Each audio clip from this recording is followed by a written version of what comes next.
The art of desire, the fourth of 5 lessons. The wisdom of unselfish desire.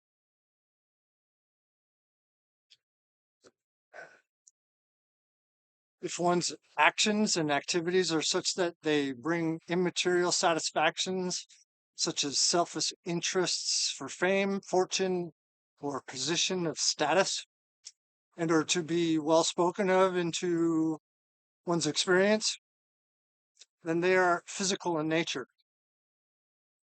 If one's activities and actions are such as to bring into our lives the desire to express gentle kindness, long suffering, love, and unmatched patience in spite of impulsiveness, sorrow, or trouble, then they make for spiritual growth and development. And if one desires to know whether or not you have chosen wisely, ask yourself this: what is that desire sought? That is, what is the emotional feeling or charge behind the gratifying attributions embodied by you, huh? And if it be such that they are for self-aggrandizement or of purely physical desires, then it is carnal in nature.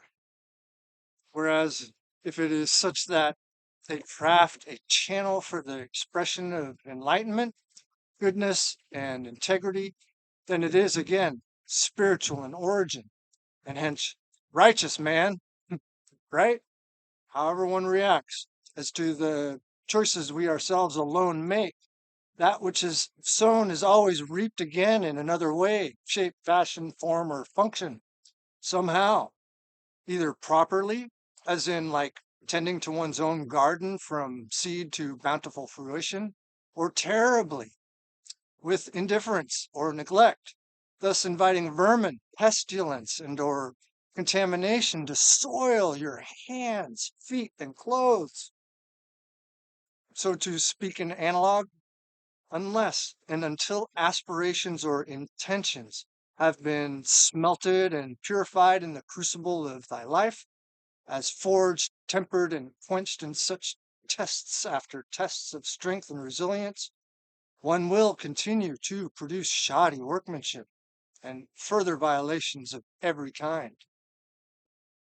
Yet, that's not to say having fierce ambition is a bad thing per se.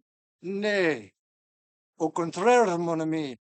Rather, it just means one should allow themselves to be counseled and guided by your higher self, as in follow one's heart, your gut, and mind's divine impulse, instinct, and intuition to best of one's awareness and ability instead, not indiscriminately led or swayed by someone or something else entirely.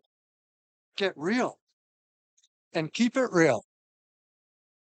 For when one views themselves thusly, whether from the mental, spiritual, or material plane, one can readily see the level and degree to which we mete out the knowledge and understanding one knows at the moment, reflected in the very experiences one encounters or instigates, and what one does with one's innate or trained abilities and given opportunities accordingly births, brings forth, and bears fruit in due course or season of fruition, not the rotten, tainted, or wasted byproducts which come from a place of apathy, hate, or decay.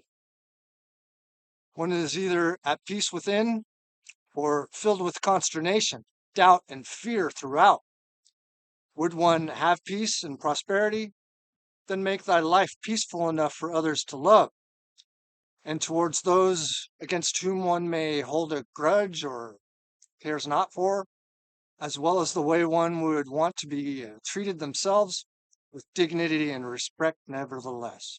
For the circumstances and events of life come as expressions of all our souls seeking experiences to make us whole again, or one with everything. What could be more despairing or dreadful than being lost or forgotten, and still searching for purpose and meaning? Trembling fear and unsettling turmoil assails us all. No one is immune to human cause and effect. Question is, will ye kowtow or submit to animalistic tendencies or rise to the occasion? The choice and decision is inevitably yours and yours alone to make or break. See, we are indeed one and all spiritual beings living in the here and now, ever presently together throughout eternity. Give thanks, have gratitude, and honor these and those things which abide within us all as shared experiences, and rest assured the rest shall surely follow. And know this too, there is no such thing as giving without receiving something in return. That's just the way the world turns. Either which way, the price is somehow paid. Get the gist of it? To have life and vitality, one must give just that. To find joy and accord, one must bring it into the lives of others. To have peace and prosperity, one must first create it in oneself before one may bestow it upon our relationships to one another.